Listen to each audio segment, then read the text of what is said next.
ह्या वर्षात तरी सगळं ठीक होऊ दे, हेच सुरू आहे ना तुझ्या डोक्यात.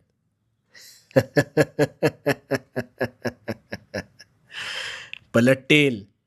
तुझ्या नशिबाचे फासे सुद्धा निश्चित पलटतील. कसे ते सांगतो. आता प्रामाणिकपणे शांत चित्ताने ऐक. तुझे प्रश्न सुटतील. सगळ्यात आधी एक गोष्ट ध्यानात घे.